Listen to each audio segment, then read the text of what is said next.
Hey there everyone, welcome back to my channel. So this is going to be a video on how I pick colors. As you know, I've been crazy about this Roman Szmal set, and I will link a discount code for you guys below in the description box because this is the best set that I've ever really purchased for the price. It's so nice. I'm a really big fan of Schminke, and so I like the vibrancy of these colors, and I feel like most times this set is a little more economical, especially for beginners. So I feature this set in a lot of my videos and my classes. If you want to give it a try, you can even get smaller sets that are as cheap as like $11, which is really nice. But this is the wood box set. I've reviewed it on this channel, so you can go and check it out in depth. But anyway, when I'm using whatever watercolor I'm using that day, I've been doing a lot of these like cool sketchbook experimental paintings just to try out some of the colors and see how the combinations work together. But before I actually do this, there are some other things that I do that I can teach you on how to decide if colors are going to look good together and if they're going to work. I think a big thing that I see in the group page often is your question about why maybe your watercolors are muddy and your mixes aren't working. And this would pretty much cure that, I think. I would say it would, because we're going to do a test and I'm going to show you how to choose the colors before you actually start painting these things, so that you don't waste a lot of paper and so that you are able to just enjoy your painting process and already kind of know what's going to happen to it when it dries. So there's a dry shift in watercolor, of course, and in order to get things really bright, you definitely have to use them in glazes and do some layering and know what colors work together. Otherwise, you might end up with a severe dry shift. And in order to prevent that, you have to know what colors are working together and what you can layer before you actually give it a try. Otherwise, you'll spend a whole lot of time just being frustrated and probably put the same colors together over and over again, expecting a different result. And I think that that's been one of the things that a lot of beginners struggle with, probably the majority of time in their initial journey. And then they throw their hands up and they just get really irritated. So before we do our next watercolor brush series, or our next painting series, or next lesson, let's choose some colors and see how they go together. So I put a bunch of colors on here, and as you can tell, what the colors look like when they originally went down is completely different from what they dry like. So when they originally go down, of course, they're a lot darker, and as a first wash, this is what they dry like. And then when they combine together, you're going to see other combinations of things happening.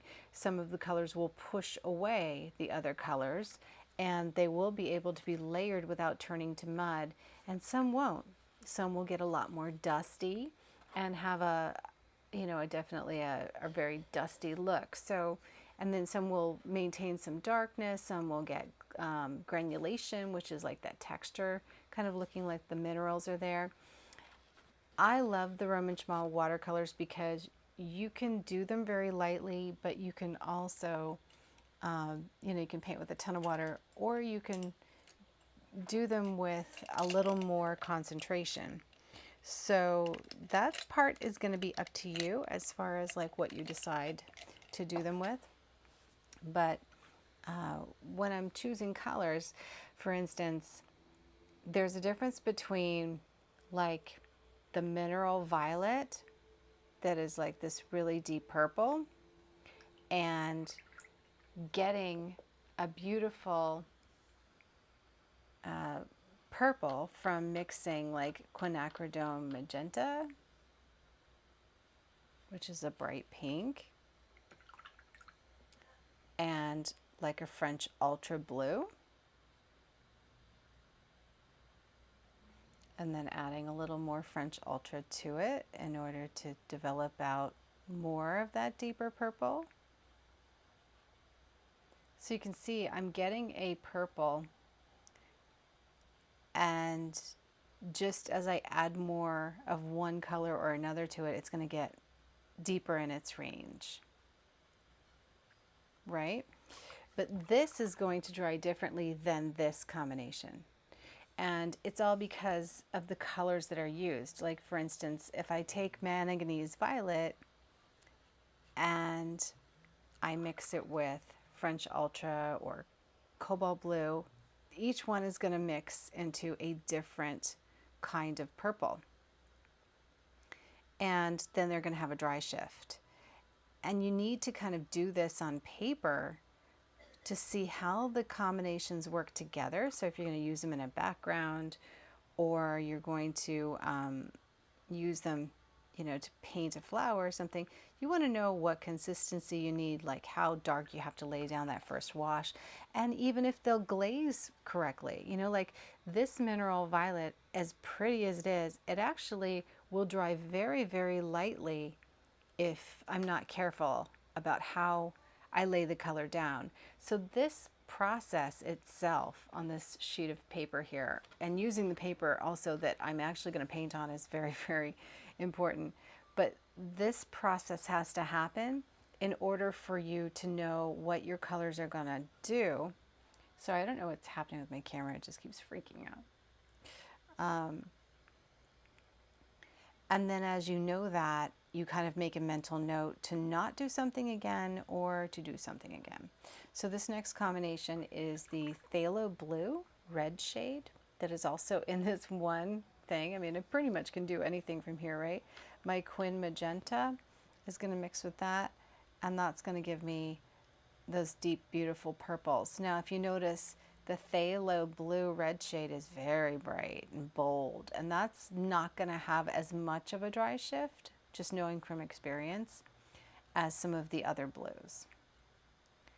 And phthalo tends to take over. So if you were to wet your brush and add phthalo, you'll see it will push away the other colors really quickly. So if you were going to do blue flowers and you actually did this mix as it started in your background, you could use phthalo blue to push away those things. And then say you wanted to add a convenience green like Hooker's green, we can just paint right through a wet wash and then spread it out, add some water, just so you can see what it's going to dry like, what it's going to do. And then take one of the other colors and just lay it right on there. So say I'm going to keep going with that phthalo blue. So I'm going to see what it's going to do, is if it's going to mix with the green, in which way it's going to mix with the green, and what am I going to end up with, you know, and how does it mix with the green. You can see how it just floats around on the water, where the Hooker's green is a much heavier mix, and it just kind of, it sits where I place it, where if I take the phthalo again, it just wants to spread and ride around. You see how that goes? So like that's a completely different reaction, and it's going to shape into that background a lot differently than say the cobalt blue. So let's take the cobalt blue, and it's a heavier blue. You can just tell it doesn't travel as much, you know? But again, it makes a gorgeous teal. I take another blue, French ultramarine. This is a very, very strong, like a purpley blue, and it's beautiful. But again, it doesn't travel like the phthalos. So you're learning, this is how you learn about the colors, you know? And it's really important. So now I'm going to go to my AQUARIUS green, which is a great green in this kit, and I'm just going to start just dumping some color and drawing through. And what I want to see is how far it pushes. So if I were to paint something like this on wet, what does it do? Does it disperse? Does it disperse so much? Like if we take the phthalo green and we try to do the same thing, right? Same brush, how far does that go? Does it stay where it is, or does it just start, you know, spreading and taking over? And then right now is a time where, like, if something's going to get muddy, I'm going to find out because now I'm going to do this. But what you're noticing is just by adding these colors, now I'm getting a combination for a pretty beautiful background, you know? And then this would be a good time to get out a brush that lifts color. So just going to put this one aside, and I'll get out one of my brushes that I don't use for anything else. Actually, I just use it to lift color because it doesn't really it's not really a watercolor brush. It's more of a synthetic acrylic brush.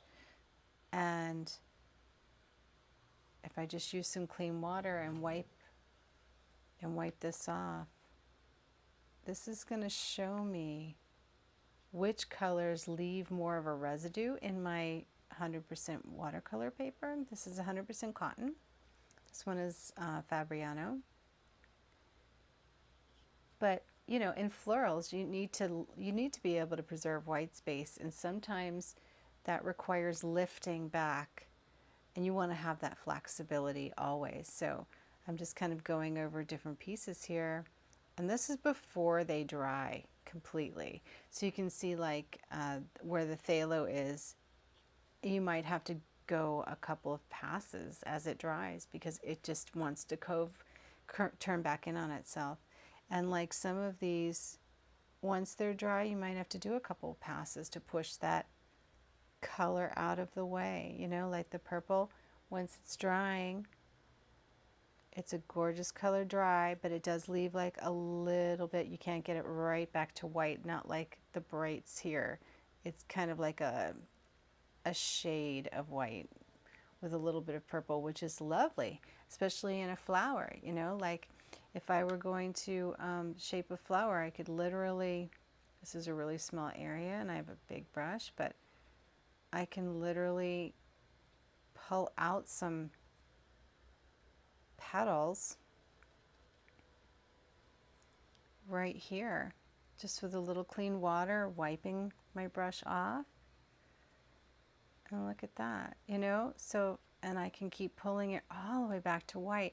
And that's how you learn like to preserve your whites. But also if you don't feel like sitting there and preserving your whites, you can, certain colors will allow you to lift things back. And then once that dries, you can go back in and add shades and shadows to make the petals pop out, you know. But all of this is testing, and this is a really important part of watercolor.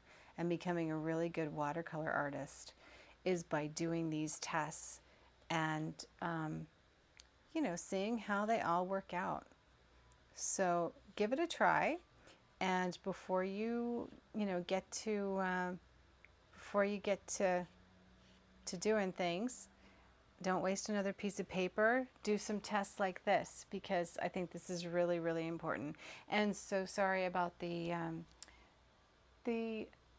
app that's running my phone so I can get the video. I don't know what's going on with it. It's shifting a lot, but hopefully you saw everything you needed to see in this. And coming up, guys, I'm going to be doing some brush tests. So I'm going to take like my entire Princeton collection is coming out, and you're going to get to see these brushes in action, and I'll just kind of work through my brushes as we do different projects. So hope this was helpful. I hope you came up with some ideas of how you can plan out some of these like really neat combinations without, you know, making the mistakes. All right, have a great one, and don't forget to subscribe, like, and share. If you want to take my watercolor classes, I have 2 available right now. One is Sketchbook for beginners, and the other one is Watercolor Florals for beginners. I hope you do, and I'll catch you later. Bye.